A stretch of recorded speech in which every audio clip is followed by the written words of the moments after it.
Berhijrah tapi separuh hati. Iman belum menancap dalam hati. Akhirnya berhijrah hanya separuh hati. Allah Subhanahu wa taala berfirman, orang-orang Badui itu berkata, "Kami telah beriman." Katakanlah, "Kamu belum beriman."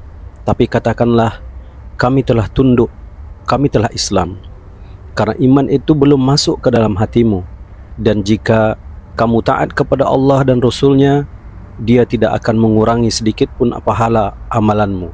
Sesungguhnya Allah Maha Pengampun lagi Maha Penyayang. Al-Quran Surah Al-Hujarat ayat 14. Iman belum menancap ke dalam hati. Ibnu Katsir rahimahullah mengatakan bahwa Allah mengingkari orang-orang Arab yang pertama kali masuk Islam. Mereka mengklaim bahwa mereka telah beriman, padahal sejatinya iman belum tertancap dalam hatinya.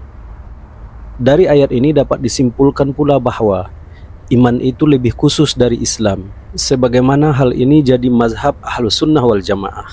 Pernyataan ini juga didukung dari hadis Jibril, di mana Jibril bertanya kepada Rasulullah SAW tentang Islam, lalu iman, lalu ihsan.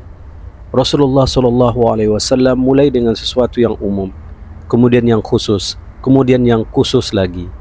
Dari Sa'ad bin Abi Waqqas radhiyallahu anhu, Rasulullah SAW memberikan kepada seseorang sesuatu, namun beliau tidak memberikannya kepada yang lain. Sa'ad mengatakan kepada Rasulullah SAW, "Wahai Nabi Allah, engkau memberikan kepada si fulan dan si fulan, namun engkau tidak memberikan sesuatu kepada si A padahal dia itu mukmin." Rasulullah SAW menjawab, "Ataukah Muslim?" Sa'ad radhiyallahu anhu lantas mengulanginya sampai 3 kali.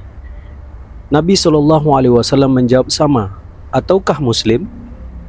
Kemudian Nabi SAW bersabda, "Aku memberi kepada beberapa orang dan aku tinggalkan siapa yang aku cintai lebih dari mereka.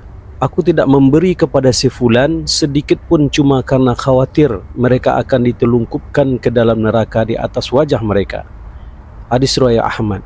Syekh Abdurrahman bin Nasir Al-Sa'di rahimahullah berkata, "Janganlah menyebut pada diri kalian telah beriman secara lahir dan batin dengan sempurna, namun cukup katakan, kami telah berislam, namun mereka masih kurang dalam beramal.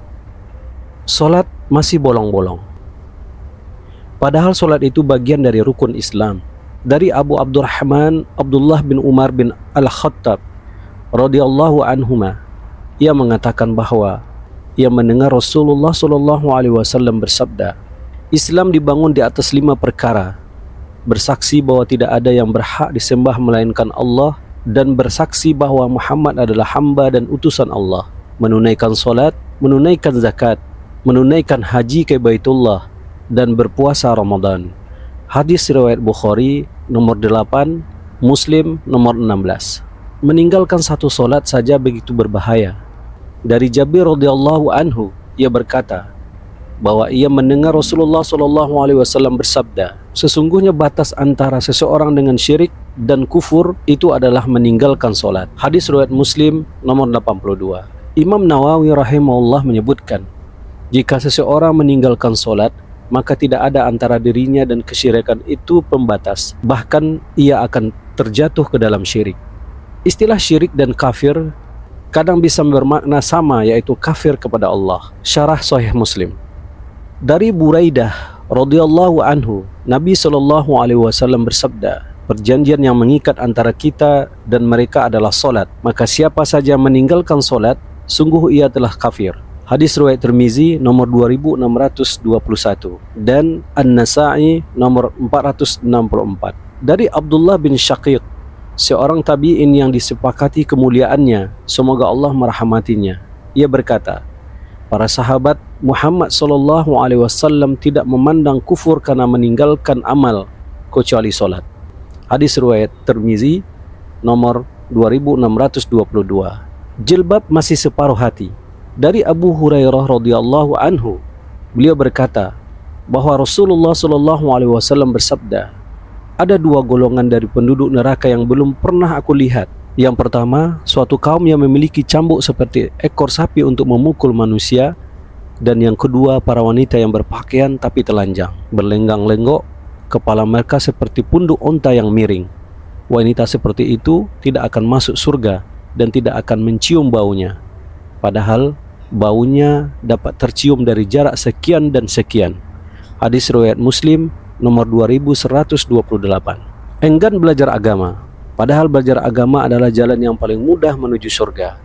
Dari Abu Hurairah radhiyallahu anhu, ia berkata bahwa Rasulullah SAW bersabda, siapa yang menempuh jalan untuk mencari ilmu, maka Allah akan memudahkan baginya jalan menuju surga. Hadis riwayat Muslim nomor 2699. Semoga kita bisa berhijrah dan menjadi lebih baik secara total, tak separuh hati. Wallahu a'lam. Semoga bermanfaat. Barakallahu fiik.